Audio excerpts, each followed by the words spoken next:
Freedom will win this time, too.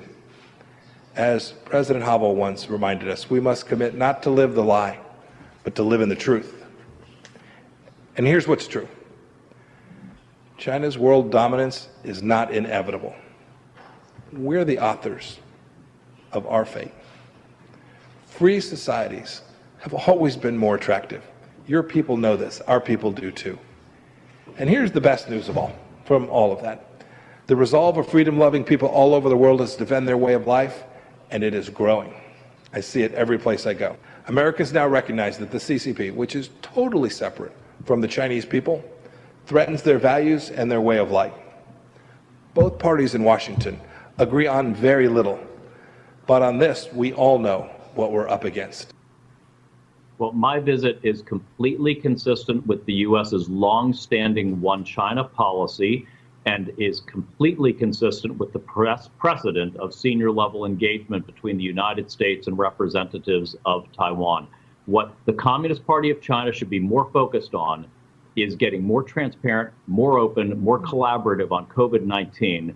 When they brought this upon us by concealing so much about this virus in its origins, as well as the nature of the disease, and preventing international observers in throughout. And as I said in a speech yesterday here in Taiwan, if this virus had emerged in Taiwan or in the United States, an open, democratic, transparent public health system, we could have stopped it in its tracks. Well, I think they'd also be embarrassed by the transparency and effectiveness of the public health system here. Yeah. Taiwan had participated in observer status for years, but then the Communist Party decided that that was no longer acceptable and bullied and sought to exclude. You know, back in 2018, this is how bad it is. In 2018, there was an Ebola outbreak in Western Democratic Republic of the Congo. Yeah. The WHO asked for emergency contributions. China had not provided any. Taiwan offered $1 million. And what did the Communist Party of China do? They bullied and required the WHO to reject that $1 million donation, no strings attached, from Taiwan to help the Democratic Republic of the Congo prevent an Ebola outbreak. That's how thuggish they've been. From Washington, D.C., to Taiwan, to the Czech Republic and beyond, you're tuned into hashtag War Room Pandemic. Today is Wednesday, August the 12th, the year of our Lord 2020. We'll be going around the world across these 2 hours today with Stephen K. Bannon, Jack Maxey, Raheem Kassam here on the America's Voice Network, the John Fredericks Radio Network, later on Newsmax TV, and blown through the CCP's firewall, subtitled in Mandarin, broadcast into mainland China by G News and GTV. Welcome back to the War Room. I want to bring Stephen K. Bannon in now. And Steve, I believe our guest, Michael Pillsbury at the Hudson Institute, is also on the line. Oh, fantastic. Fantastic. We want to bring Michael in right away. The reason we want to tee this up is, you know, Michael Pillsbury, the fantastic book, The 100-Year Marathon, he talked about the strategic framework we're going to have to do to confront the Chinese Communist Party. We wanted to start the show with a cold open today to show you from Taiwan to the Czech Republic, from the Secretary of State to the Secretary of HHS. America is putting forward a policy and a plan to confront the Chinese Communist Party. The only thing about Mike Pompeo's speech I wasn't crazy about, he said the China, that it was not, the world domination was not inevitable. And then he later he talked about the CCP and difference in China. The CCP's world dominance is not only not inevitable, it's not going to happen. That's what's going to get stopped in its tracks. It's getting stopped in its tracks right now because you've got people like President Trump and the people around him. One of his top advisors is Michael Pillsbury from the Hudson Institute. And what Dr. Pillsbury did that's so powerful over at the Hudson Institute, he actually went and put together, the folks over at the Hudson Institute put together all of the exact quotes and analysis and what the administration's put out, and then they broke it into categories so you could actually get a sense of this war plan. And he really, I think he was motivated, Dr. Pillsbury, by these great speeches that were given by Attorney General Barr, that were given by Mike Pompeo, etc. But I want to turn it over to you of what you did at the Hudson Institute to kind of frame and lay out exactly what's going on with the Trump administration as they confront the Chinese Communist Party, and really using as blueprint your book, The 100-Year Marathon. Well, Steve, I think what has happened is there's so much criticism and pushback against President Trump on the grounds that his strategy is not clear or not coherent. So what we've done is put together more than 200 statements and interviews by the Trump administration to show the opposite, to show that there's a clear strategy, the goals are set out, and this document is available for free online. It's from government sources entirely. So there's no interpretation or tricky section. It's all straightforward proof of the comprehensiveness of what President Trump is trying to do. You know, that's what I think is so powerful. You actually took the book, and I'll hold it up here if people can see it, Unrestricted Warfare, which was really the outline of the war plan written by two PLA colonels from lessons learned in the mid-'90s. I think it came out in the late 90s, and bootleg copies in the West are showing. Your book really goes through an analysis so that people in the United States can understand it, because the book itself is a little dense. But when people talk about there not being coherent, it looks to me that it's a very coherent strategy. Can you just walk through the categories? I think you broke it down to 6 or 7 main verticals that you have to look at this Trump policy against China. Can you walk through the verticals and how that's different from previous administrations, particularly Clinton, Bush, and Obama, the last 3 that we've had?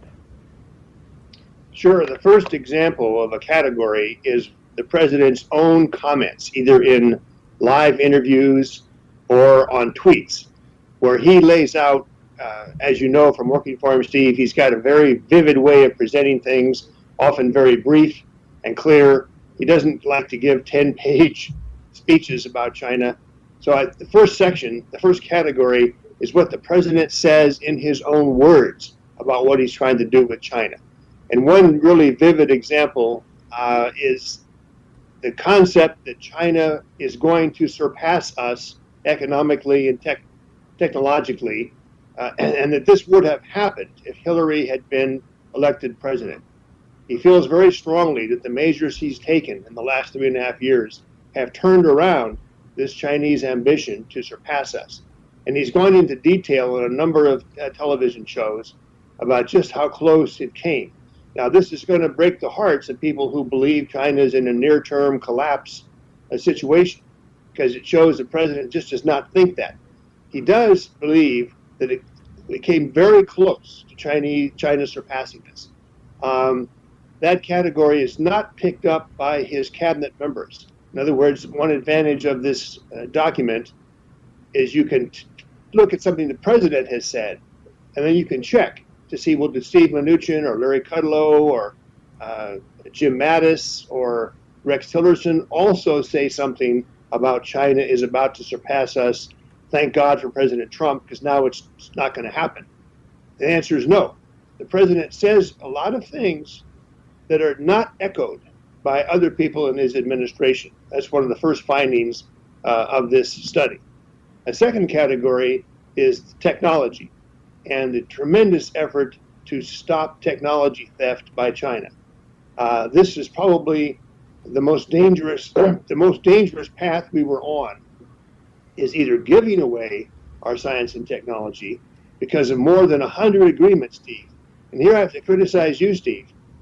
When Susan Thornton was acting assistant secretary, she and Rex Tillerson renewed all of our 100 promises to China, provide all of our science and technology to China, that is National Science Foundation and other government science. This happened, it's in the report. I found the actual press conference where Susan Thornton explains we are having continuity that goes all the way back to Jimmy Carter by re-signing all of our protocols, they're called, to provide American scientific discoveries to China immediately, for nothing, by the way, in return. So this is another example of a strange policy that was never reversed. So I've proposed to Secretary Pompeo he reconsider these agreements that Tillerson and Susan Thornton signed in the summer of 2017 at the first of the so-called dialogue mechanisms meetings. So you can see, I'll give you the other examples of human rights, There's some strange activities in the Arctic where China is trying to get itself involved and be a major player in all Arctic policy decisions. There's a section in the report where I show how hard Trump administration has fought to keep China out of the Arctic. A similar section is about space. The Chinese very badly want to get NASA on their side. They want NASA technology. They've offered we can all go to the moon together. They've had Hollywood change movies to show that the Chinese are helping us in space in the movie The Martian, for example. That's not true. There's been a line drawn, and I quote the report of the Space Council, some comments of Vice President Pence, that said, no, we do not want China to cooperate with us in space activities. There's a national security side to this too. So from the Arctic to outer space to scientific cooperation, I'm trying to show how the Trump administration and the president himself have fought back against people inside our government, still there, some political appointees as well, who want to have continuity with Jimmy Carter, Bill Clinton, and the previous administrations on item by item. There's a section, for example, on Wall Street and finance, the effort to compel Chinese companies to meet normal accounting, auditing standards or be delisted if they do not. That was a very hard fight. The issue was brought up more than 2 years ago. Only recently did the president's working group, headed by Steve Mnuchin, agree to implement this approach, which potentially will cost the Chinese heavily in capital. So there's another section on human rights. I found a quotation I had not noticed before, that Secretary Pompeo used the term, Steve, stain of the century. China's human rights record, whether it be the Uyghurs, the Tibetans, Hong Kong, is the stain of the century. There's a series of speeches attacking China on human rights. But when you go through this report from the Hudson website, I think you'll find a section that's not really described directly, but it's things left to do, things that have been introduced by the administration's statements, but have not actually happened yet. That's another, I hope, very valuable part of this report, so we can all see how much further we'd have to go to really stop China in its tracks and its ambitions in these 6 categories. Dr. Pillsbury, could you stay over for the next segment? We got more we want to drill down on this. Sure. Okay. Raheem, why don't you take us out? I want everybody, hashtag War Room Pandemic, to jump in here. This morning, in the first hour, we're doing the signal. The second hour, we'll do the noise, the Kamala Harris pick, all the politics of the day. But we want to get down to what's really important. We're going to talk about President Trump and his China policy with one of the top experts in the world, Dr. Michael Pillsbury from the Hudson Institute. Raheem, back to you in the studio. You know, we got a lot of compliments about the noise hour yesterday, hour 2. So we're grateful to have that hour with you guys later on. We'll get into the Kamala Harris pick, but also what else is going on around the world, and not least this excellent article that's in the Atlantic magazine, which we'll touch on this hour as well. How the pandemic revealed Britain's national illness. It's an absolutely fantastic article, and really a lot of warnings for an American audience in there. Warnings against managed decline and beyond. We'll get into it with Vish Bura, Jack Maxey, Raheem Kassam, Stephen K. Bannon. Return with Michael Pillsbury in just a moment. Hashtag War and Pandemic.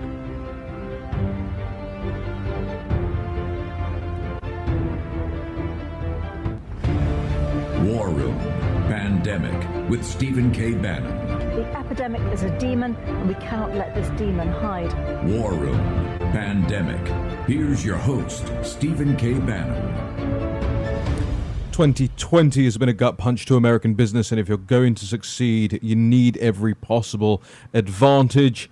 Smart companies run on NetSuite by Oracle, the world's #1 cloud business system. Get your free guide right now at netsuite.com/Bannon. Welcome back to the War Room.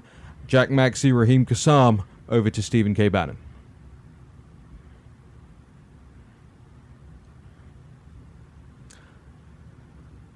Perhaps we've lost the connection to Steve there. Steve, do you hear us? I think we may have lost the connection to Steve. We're going to try and reset that connection with Steve. I know, Jack, you wanted to jump in with. Am I back on? We have you. Steve, you may be a little more delayed than usual in that, but I'm going to throw it back over to you. Take it away.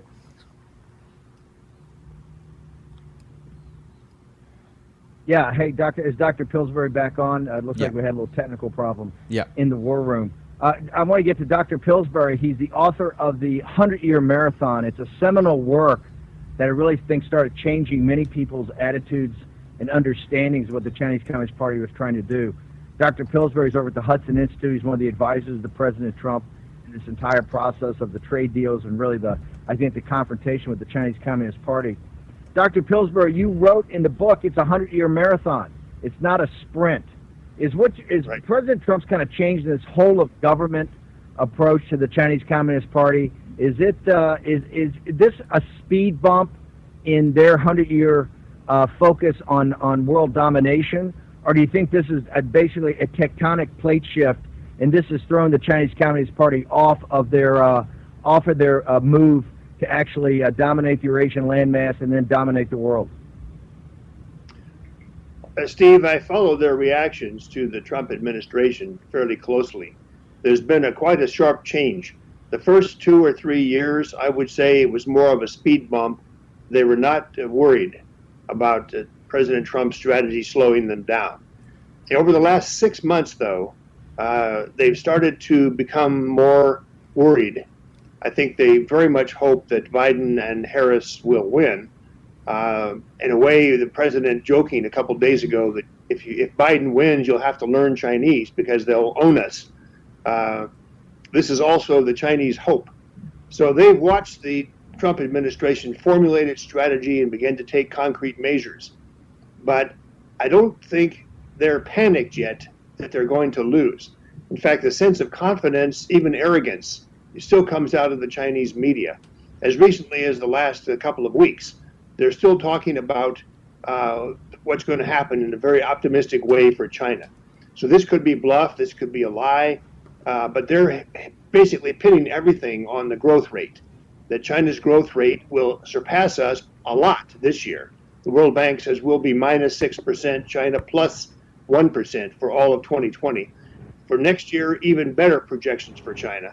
So I would say they're not quivering shaking in their boots that their time has come, they're going to be hanged. On the contrary, they're worried, but they hope so much that Biden and Harris will win that the Trump administration will, in the fullness of a 100-year marathon, just be what you said, Steve, a speed bump, nothing more. You're muted.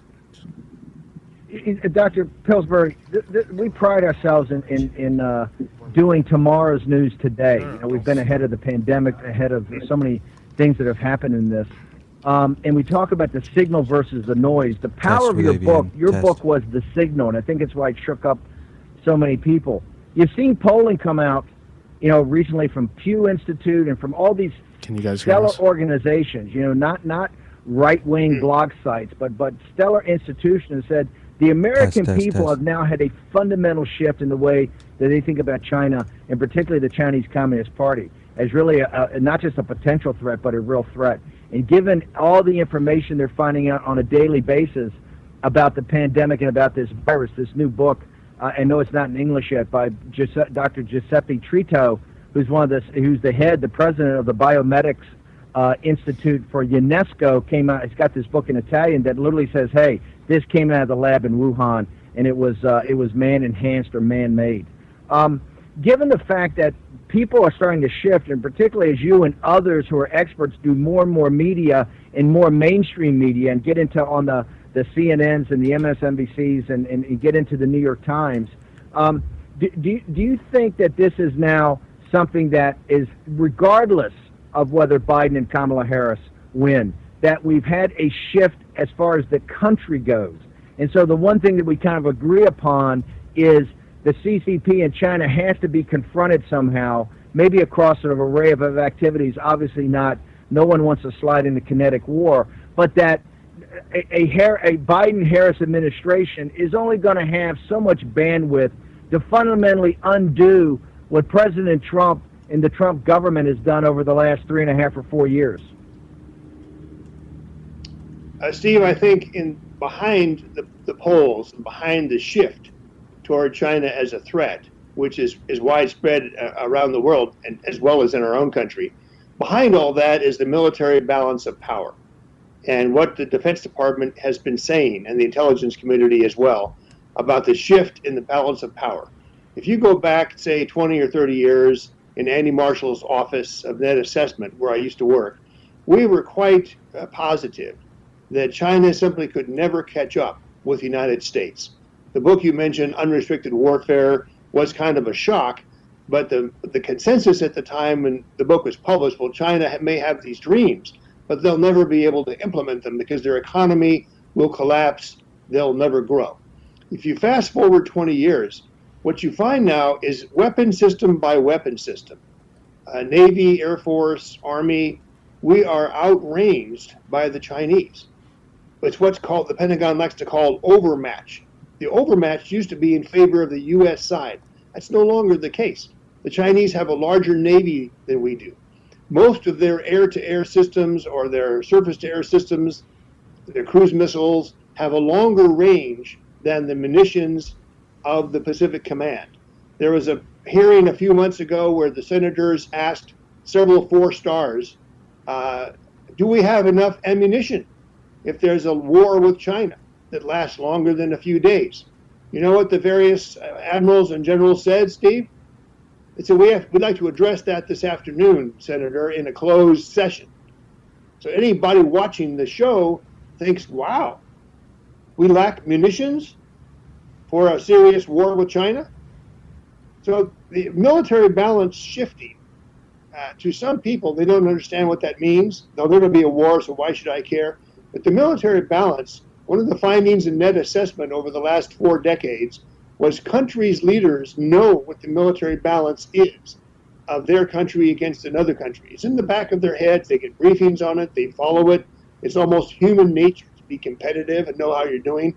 So as we look weaker and weaker compared to China in military forces, this has an effect on our government. People start thinking in a negative way. We can't beat the Chinese. They're going to have more space launches of satellites this year, Steve, than we will. That would be a real shock back when unrestricted warfare came out, because they talk about space warfare. So the trends are not good.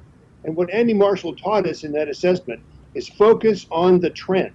Don't focus on how your particular jet fighter can turn faster than the other guy. Focus on how many jet fighters are there. What are the long-term trends? And the trends are very bad for us. It's why this whole new approach called the Pacific Deterrence Initiative is under discussion right now between the House and Senate Armed Services Committees to try to spend $20 billion on fixing up a lot of our problems with the military balance. It's a start. It's not the end of the story. But this is why I did this report, Steve, on all the different sections of our government and speeches. There's a section on defense and the military balance, which is not good news unless we take action based on public opinion polls. Dr. Pillsbury, let me ask you, I'm going to talk about Andy Marshall in the next segment. I know he's a hero of yours, a hero of mine, but real quickly, we've got about a minute and a half left. You've kind of shocked me here, straight up, because this discussion about, I keep saying you got to get to these islands in these coral reefs they build into islands in the South China Sea and get them taken down. 2 Chinese generals, I think, said yesterday in an article Gatestone put up that the Chinese should confront the United States about this, put combat aircraft on it, and dare the United States to take it off. In a minute and a half, Dr. Pillsbury, if there was a war, shooting war, kinetic war in the South China Sea today, would the United States Navy and the United States of America win that war? Steve, it depends on whether you're talking about a 24-hour short war where we'd have a very good chance of winning. Just to strike a few Chinese ships, to repel whatever they've done, all over in 24 hours, ceasefire, we're in pretty good shape. You're talking about something longer than 1 day, where logistics matter, ammunition storage matters, whether your bases are safe or not, whether the Japanese will support us, because all of our forces for that area you're talking about have to come through Japan. If that is a longer war, then the Rand Corporation study, these other unclassified reports show we're in very bad shape, and we will not be able to win. 1 minute, Steve. Dr. Pillsbury, want to thank you so much for all the. I want to thank you for all the work you've done, for all the advice you've given President Trump. The book is the 100-Year Marathon. It's a must-read. The report on Hudson we're going to have up on our site. I think we've got it up now to link to it. It's a report. Every Trump supporter, and quite frankly, the Bernie economic nationalists, everybody should read this report and see what the Trump administration has been doing. Dr. Pillsbury, thank you very much. I'll talk about Andy Marshall in the next segment and hope to have you on the show soon. Thank you, Steve. Sorry to be the bearer of bad news. Steve, we got to bounce. That's okay, brother. We're the bad news. We're the bad news show. Raheem, back to you, sir. All right, we're going to bounce here for paying some bills time in the war room, but we'll be back with Stephen K. Bannon, Jack Maxey, Raheem Kassam, Vish Burra, and more after this short break.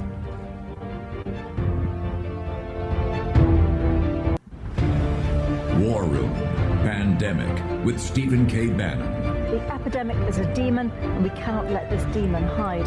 War Room Pandemic. Here's your host, Stephen K. Bannon. Welcome back to the War Room. Breaking some news in that last segment there. We'll have all of that up on the pandemic.warroom.org website. Raheem Kassam here on Capitol Hill with Jack Maxey. Over to Stephen K. Bannon. Yeah, we talk about breaking news. We're not here to give you happy talk. We're not here to entertain you. We're here to help you think through this turbulent time that we're in. Dr. Michael Pillsbury at the Hudson Institute just told us, hey, in the South China Sea, the single most important body of water in the world, that if there was a short 24-hour, 48-hour war, the United States would hold its own and probably win, the United States Navy. Longer than that, all bets are off, probably lose. That should be a wake-up call to this country, because Michael Pillsbury, a former acolyte of Andy Marshall, the brilliant genius over at the Pentagon that ran the Net Assessment Group. I'll talk about that a little later in the show. But Michael Pillsbury just gave you a wake-up call. Look, we live in turbulent times.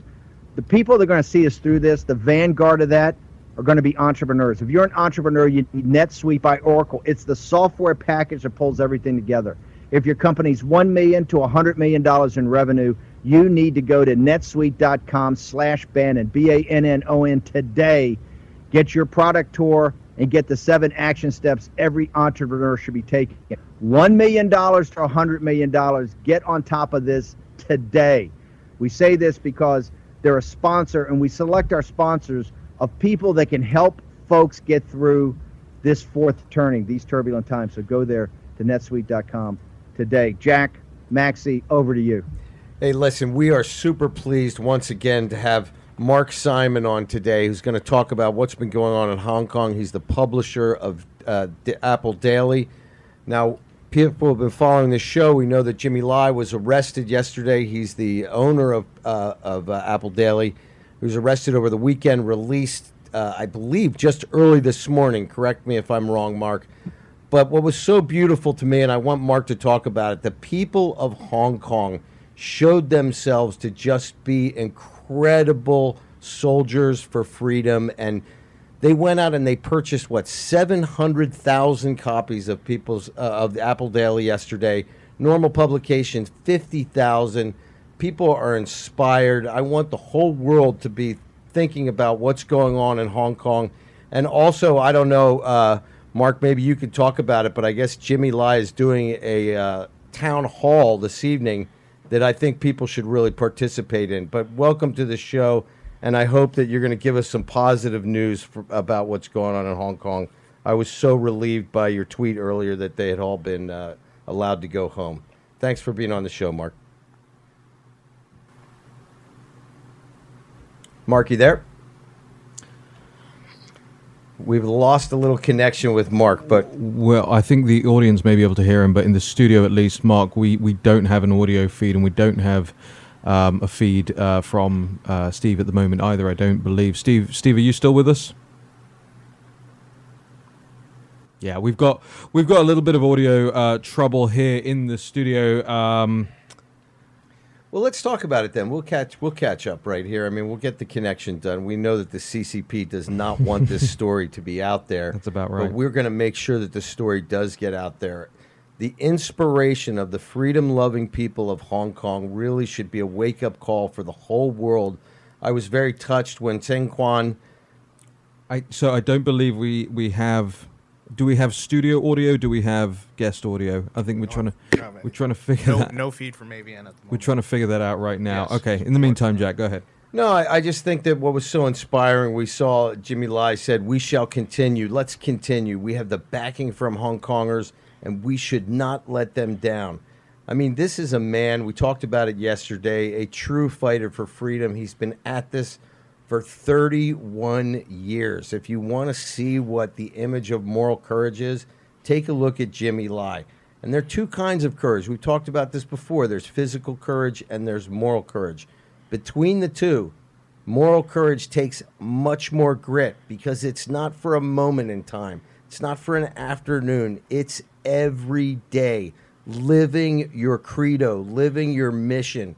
And Jimmy Lai is one of those guys, Raheem. I mean, really somebody who the whole world should be able to draw inspiration from.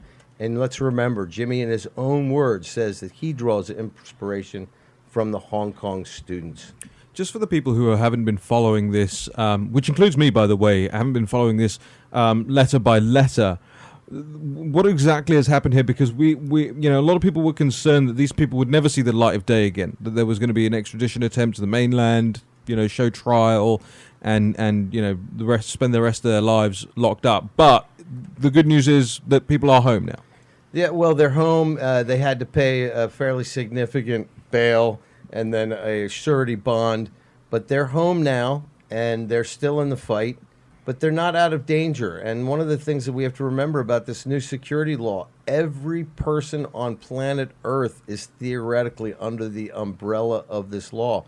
They've already put out a search for an American citizen under this law. So we have to, in the world today, we have to choose sides. We have to decide, who are we going to be as a moral person? Who do you want to describe yourself in this era to your grandchildren?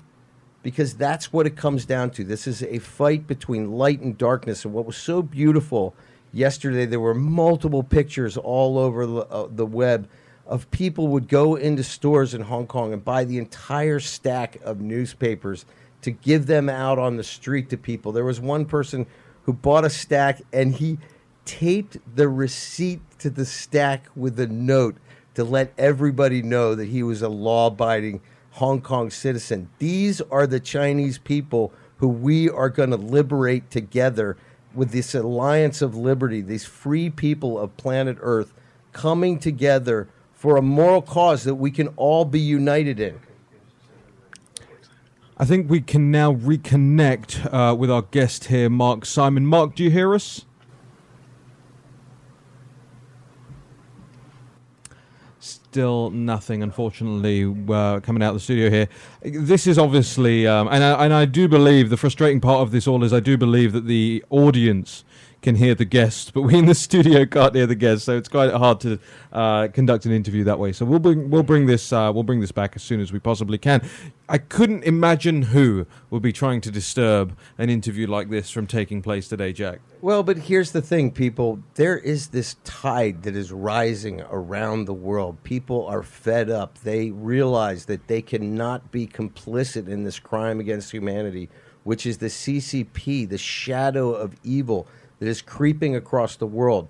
If you want to see some good news, just today in Nigeria, they are now questioning their Belt and Road loans in the same way that Kenya did just a month ago. It is time for the world to stand up. If China can break their treaty with Hong Kong on the whim of their evil desires, then certainly the African nations can break their contracts, many of which were done without any competition from outside bidders. They were crooked contracts done on the back of the African people. I want any of our listeners in Africa, take the lead of Nigeria, take the lead of Kenya. Tell China, no, you are not going to be enslaved by their little debt program to put you under the boot heel of communist China. That's not going to happen. Free Africa, free the Chinese people. They're also trying the same game in Latin America. We have to pay attention to it. Our brothers and sisters in Brazil, you need to stand up to your corrupt politicians who are allowing your country to be purchased outright by the Chinese Communist Party. We, the free people of the world, need to stand together. In Rio de Janeiro, look at the top of that hill and see who is standing up there. He is not for the CCP. That is not what he stands for. So let's just take courage, people, and take courage with Jimmy Lai. He is an example for all of us to follow. And there's a lot of this stuff, and we've got 4 minutes left in here. Now, I understand that the audience can hear the guests. I don't know if the guests can hear each other, so I don't want to just throw it over to them. We're working on the technical difficulties right now. Don't worry, you won't miss this interview. We will bring you this interview regardless, no matter what the cost. We have to take it into the next hour. We'll take it into the next hour. The CCP can stuff it. The Czech Republic is something that I know Steve wanted to get into, and I want to just raise that now as well here, because what you're talking about, Jack, is the collaborators, the appeasers, and the useful idiots who have for years now kowtowed to the Chinese Communist Party, and that has been taking place all across Europe as well, not least the very CCP-friendly president of the Czech Republic, Miloš Zeman. Now, Zeman is on the record as welcoming CCP money, welcoming CCP infrastructure building, welcoming CCP investment into the Czech Republic. Is this why, perhaps, the U.S. government chose the Czech Republic as one of the key footholds of the Chinese Communist Party in Europe for the Secretary of State to go there and give a CCP critical speech? Well, I think it is more powerful if you're in a country that is on the verge of being lost to the CCP, which in many ways the Czech Republic seems to be, similar to what we're watching happen in Italy. But what I'm talking about, this global movement, this alliance of liberty, this notion that each of us is responsible for our own mortal souls and our own moral credo. And I think that the deplorables of the world, the laobaixing of the world, are beginning to realize that our own sense of morality has been sold out by our elected leaders in cooperation with our industrial leaders as well, in the pursuit of money. And we have been scammed this entire time. We have been scammed. We've been told that, oh, they're just like us. Everything is going to work out well. They're going to change. They haven't changed. In fact, they've gotten more evil. They've gotten more oppressive. And now they have technology on their side. They have the ability now to do, through artificial intelligence, an essential profile on every single person on planet Earth, especially your kids, as long as they're on TikTok explaining their dreams, fears, and wants to the world.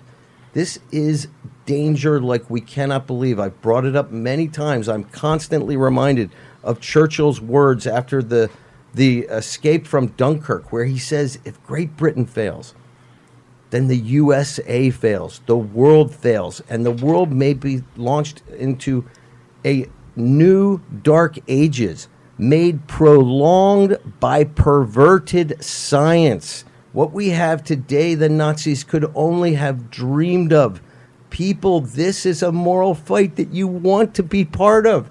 You should feel your heart start to beat a little stronger when you think about taking a stand against this evil empire. Imagine if there had been more Churchills and less Chamberlains. Fewer. All right, we're trying to reconnect with Mark Simon here. In this hour, there is always the potential to move this over to the next hour as well. So fear not, and let not your heart be troubled. We're going to bring you Mark Simon and all the latest. In the next hour as well, we'll be getting to Kamala Harris, who I believe, Vishbura, I told you it was a fake out, the unfollow on Twitter. But I did also say that Susan Rice was the lazy pick. Maybe Kamala Harris was the lazy pick. I think Susan Rice was still a lazier pick. I think Kamala Harris will slightly be more difficult for them as a selling point. And we'll get into why in the next hour as well here on War Room Pandemic. But we will try and reconnect with Mark Simon in the next segment. I also do want to get into this as well. It's an incredibly important article that you're all going to want to read. It's called How the Pandemic Revealed Britain's National Illness. And if you're wondering why Britain's national illness concerns you, a majority American audience, I'll tell you. there are lessons in here. Lessons about managed decline, lessons about centralization of power, lessons about the career civil service, the public sector, the experts, the scientists, the people who The Atlantic, left-wing magazine, says Boris Johnson should have challenged more. We'll be right back in just a second.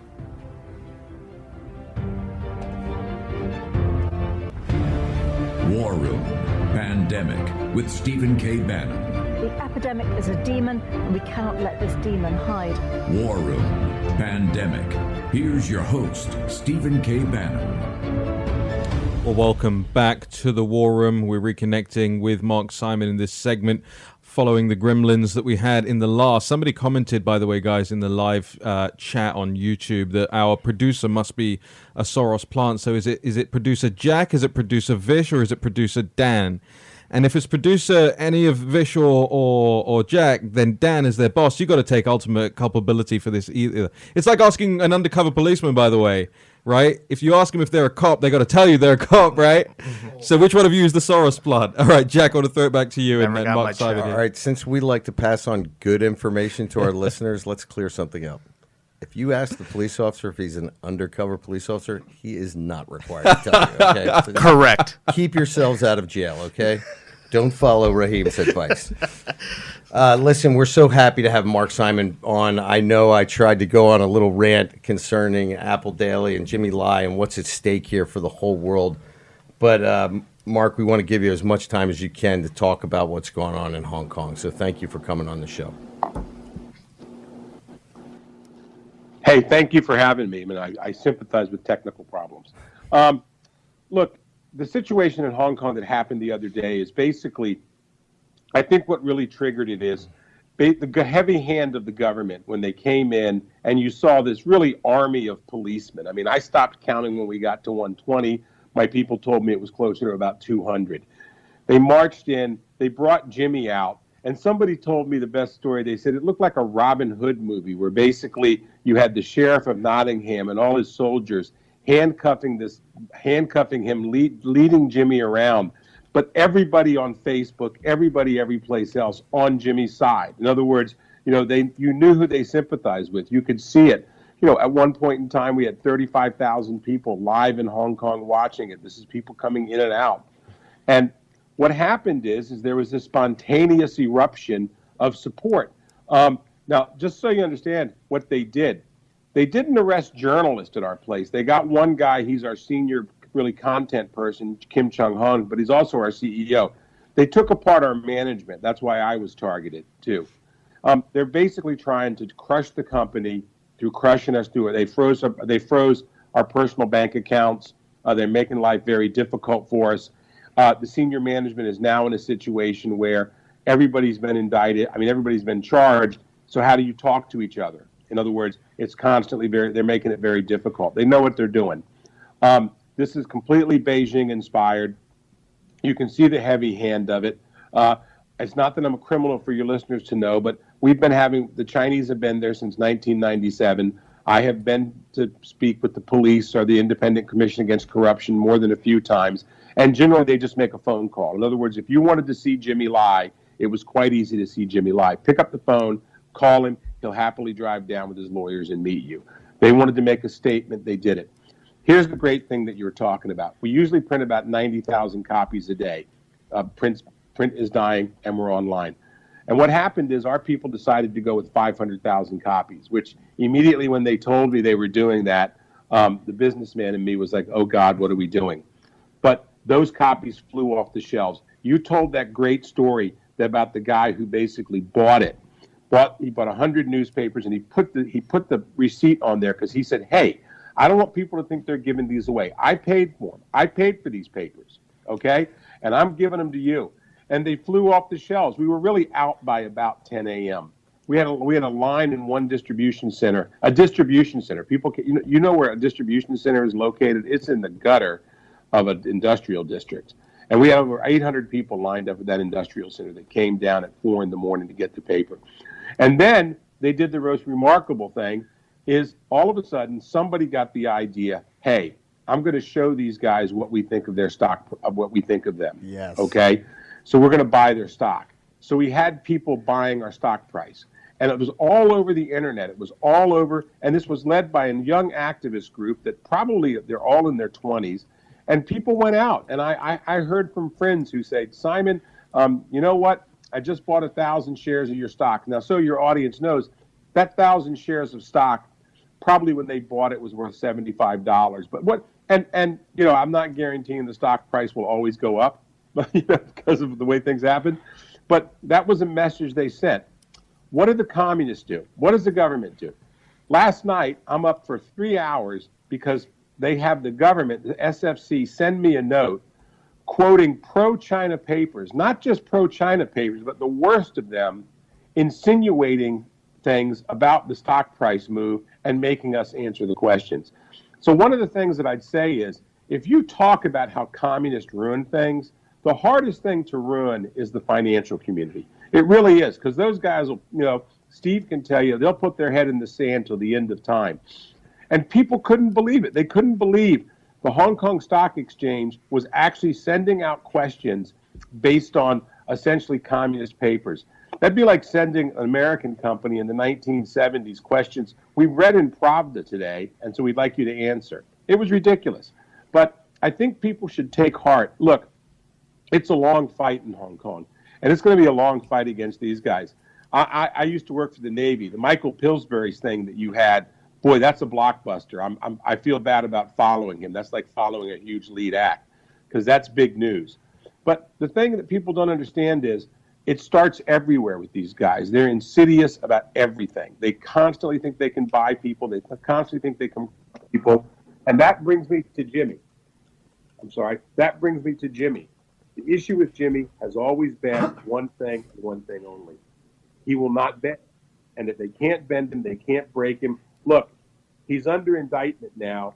It's one of the reasons. I know he'd love to come and talk to Steve, but you have to understand, foreign collusion can be anything from Jimmy sitting with Vice President Pence and Secretary Pompeo to a 16-year-old kid speaking to college Democrats at UCLA.